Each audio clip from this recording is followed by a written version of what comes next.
Divrei-Hayamim Bet, chapter 32.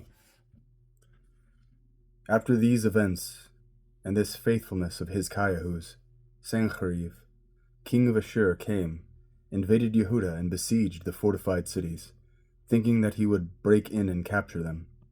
When Hizkiyahu saw that Sancheriv had come and intended to attack Yerushalayim, he consulted his leading men and military advisors about sealing off the water in the springs outside the city. After gaining their support, a large crowd was gathered to block all the springs and the stream flowing through the countryside. They reasoned, why should the king of Ashur come and find an ample supply of water? Then, taking courage, he rebuilt all the broken sections of the wall, raised towers on it,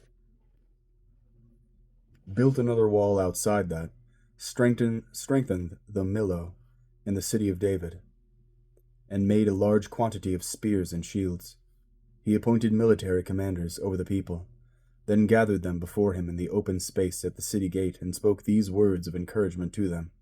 Be strong, take courage, don't be afraid or distressed on account of the king of Ashur, or all the horde he brings with him, for the one with us is greater than the one with him.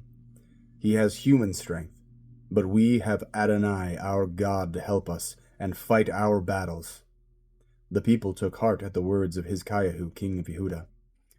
After this, while Sancheriv and all his army were besieging Lachish, he sent his envoys to Yerushalayim, to Hizkiyahu, king of Yehuda, and to all Yehuda who were there in Yerushalayim with this message. This is what Sancheriv, king of Ashur, says. What gives you the confidence that you can endure a siege against Yerushalayim? Hasn't Hizkiyahu deluded you? Isn't he condemning you to death by starvation and thirst when he says, Adonai our God will save us from the king of Ashur? Isn't this the same Hizkiyahu who removed your God's high places and altars, and ordered Yehuda and Yerushalayim to worship before one altar and offer sacrifices only on it? Don't you realize what I and my ancestors have done to all the peoples of the other countries? Were the gods of these nations able to do a thing to rescue their country from me? Who of all the gods of those nations that my ancestors completely destroyed was able to rescue his people from me? How, then, will your God rescue you from me? Don't let Hizkiyahu mislead you or delude you this way. Don't believe him, for no god of any nation or kingdom has ever been able to rescue his people from me or my ancestors. How much less will your God rescue you from me? His envoys kept on speaking against Adonai, God, and against his servant Hizkiyahu.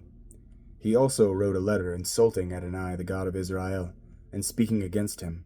It said, just as the gods of the nations of the other countries could not rescue their people from me, likewise, Hizkiyahu's God will not rescue his people from me. They were shouting loudly in the language of the Judeans to the people of Yerushalayim, who were on the wall in order to terrify them and make them fearful, so that they could capture the city.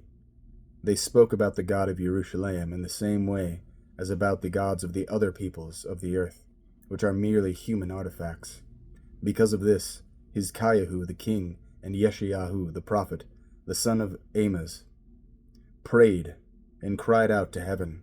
Then Adonai sent an angel, who cut down the valiant warriors, the leaders and the officers in the king of Ashur's camp, so that he had to return shamefaced to his own country.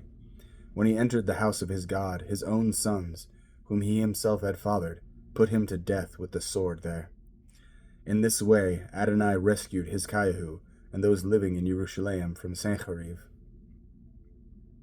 the king of Ashur, and from everyone, caring for them in every respect. Many people brought gifts to Adonai in Yerushalayim, and items of value to Hizkiyahu, king of Yehuda, so that from then on he was regarded highly by all the nations. Around this time Hizkiyahu became ill to the point of death, but he prayed to Adonai, who answered him, even giving him a sign. However, Hizkiyahu did not respond commensurately with the benefit done for him, because he had grown proud. Thus he brought anger on himself and on Yehuda, and Yerushalayim as well. But Hizkiyahu then humbled himself for his pride, both he and the people living in Yerushalayim, so that Adonai's anger did not strike them during Hizkiyahu's lifetime. Hizkiyahu had vast riches and great honor.